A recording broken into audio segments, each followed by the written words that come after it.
नमस्कार साथियों, vision life human rights foundation में आपका स्वागत है। साथियों, आज हम इस वीडियो के माध्यम से जानेंगे कि अभी हाल फिलहाल में नेशनल ह्यूमन राइट्स कमीशन के द्वारा मानव हित में या कहा जाए तो मानव के अधिकार के लिए क्या किया गया है। आज की इस वीडियो में हम जानेंगे भारत की दो ऐसे घटनाओं के बारे में जिनको सोचने भर में ही आपके रोंगटे खड़े हो जाएंगे। जी हां, हम आज बात करने वाले हैं कर्नाटक के एक ऐसी घटना के बारे में जो आपको हैरान करके रख देगा। इस घटना में एक महिला को नंगा करके उसके साथ मारपीट की गई थी। बहुत दुखद घटना थी ये। पूरी घटना को आगे जानेंगे, साथ ही जानेंगे दिल्ली की ही एक ऐसी घटना के बारे में जिसमें एक बाल संरक्षक गृह में दो किशोरों को कथित तौर पर साथी कैदियों द्वारा यौन शोषण का शिकार बनाया गया था। साथ ही साथ जानेंगे कि कैसे नेशनल ह्यूमन राइट्स कमीशन ने इन घटनाओं को संज्ञान में लिया और क्या क्या कड़े कदम उठाए। साथियों, अगर पहली बार आप हमारे इस channel vision life human rights foundation में आए हैं तो चैनल को सब्सक्राइब कर ले ताकि समाज की उत्थान पतन की सारी जानकारी आपसे शेयर करते रहे। साथियों, हमारी ये ऑर्गेनाइजेशन देश के कई एनजीओ से बेहतर काम कर रही है और धीरे धीरे भारत के हर कोने तक पहुंच रही है, जिसमें आपका साथ भरपूर मिल रहा है। और अगर आप हमारे इस ऑर्गेनाइजेशन का सदस्य नहीं है तो ये आपके लिए दुर्भाग्यपूर्ण है। आप हमारी ऑर्गेनाइजेशन से संपर्क करके सदस्य बन सकते हैं और लोगों की सेवा कर सकते हैं। हम मुख्य रूप से मानवाधिकार के ऊपर काम करते हैं। आइए अब जानते हैं कि कर्नाटक की घटना क्या थी। राष्ट्रीय मानवाधिकार आयोग एनएचआरसी ने बेलगावी जिले में एक महिला को निर्वस्त्र कर पीटने की कथित घटना पर शुक्रवार को कर्नाटक सरकार को नोटिस भेजा। आयोग ने कर्नाटक सरकार से 4 सप्ताह के भीतर रिपोर्ट भी मांगी और मौके पर जांच के लिए अपनी टीम भेजने का फैसला किया।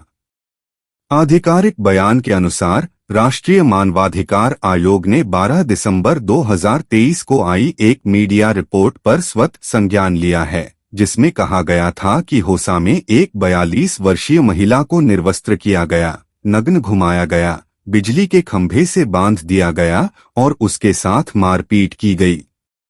कर्नाटक के बेलगावी जिले के वंतमुरी गांव में उनका बेटा उसी गांव की एक लड़की के साथ भाग गया। आयोग ने पाया है कि समाचार रिपोर्ट की सामग्री यदि सत्य है तो पीड़ित महिला के मानवाधिकारों के उल्लंघन का गंभीर मुद्दा उठाती है। जैसा कि रिपोर्ट किया गया है, कथित कृत्य एक रूढ़िवादी पितृसत्तात्मक दृष्टिकोण वाला प्रतीत होता है जो पीड़ित के जीवन और सम्मान के अधिकार के उल्लंघन का स्पष्ट प्रदर्शन है। समाज के कमजोर वर्गों की रक्षा करना राज्य का कर्तव्य है, विशेष रूप से महिलाएं, बच्चे, बुजुर्ग व्यक्ति और लोग, एनएचआरसी ने कहा। तदनुसार आयोग ने कर्नाटक सरकार के मुख्य सचिव और पुलिस महानिदेशक को नोटिस जारी कर 4 सप्ताह के भीतर विस्तृत रिपोर्ट मांगी है। एनएचआरसी ने कहा, इसमें एफआईआर के पंजीकरण की स्थिति, जांच में प्रगति, गिरफ्तारी यदि कोई हो, पीड़ित मुआवजा योजना के तहत मुआवजा यदि भुगतान किया गया है और राज्य में ऐसी घटनाओं को रोकने के लिए उठाए गए या उठाए जाने वाले कदम शामिल होने चाहिए। मामले की गंभीरता को देखते हुए आयोग ने अपने डीआईजी जांच को जल्द से जल्द मौके पर तथ्यान्वेषी जांच करने और 2 सप्ताह के भीतर एक रिपोर्ट सौंपने के लिए एक टीम गठित करने को भी कहा है। आइए अब बात करते हैं दिल्ली की घटना की। एनएचआरसी ने यहां एक बाल संरक्षण गृह में साथी कैदियों द्वारा 2 किशोरों के कथित यौन शोषण को लेकर सोमवार को दिल्ली के मुख्य सचिव और पुलिस आयुक्त को नोटिस जारी किया। एक मीडिया रिपोर्ट पर स्वतः संज्ञान लेते हुए कि मुखर्जी नगर इलाके में बाल संरक्षण गृह में बंद 2 किशोरों को कथित तौर पर साथी कैदियों द्वारा यौन शोषण का शिकार बनाया गया था, अधिकार निकाय ने मामले में 4 सप्ताह के भीतर एक विस्तृत रिपोर्ट मांगी है। एनएचआरसी ने कहा कि रिपोर्ट में संबंधित अधिकारियों के खिलाफ की गई कार्रवाई और यह सुनिश्चित करने के लिए उठाए गए कदम शामिल होने चाहिए कि भविष्य में ऐसी घटनाएं दोबारा न हों। आयोग ने पाया है कि समाचार रिपोर्ट की सामग्री, यदि सत्य है, तो मानवाधिकारों के उल्लंघन का गंभीर मुद्दा उठाती है, जो चिंता का विषय है। एनएचआरसी ने कहा कि रिपोर्ट की गई घटना स्पष्ट रूप से इंगित करती है कि अधिकारी, जो अपनी हिरासत में कैदियों के वैध संरक्षक हैं, किशोरों की रक्षा करने में विफल रहे हैं।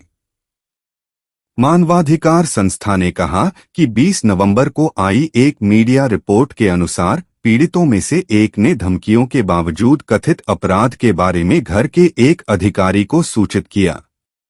इसमें कहा गया है कि जांच के दौरान आश्रय गृह में रहने वाला 15 साल का एक अन्य किशोर भी सामने आया और उसने बताया कि घर के अंदर उसके साथ यौन दुर्व्यवहार किया जा रहा है।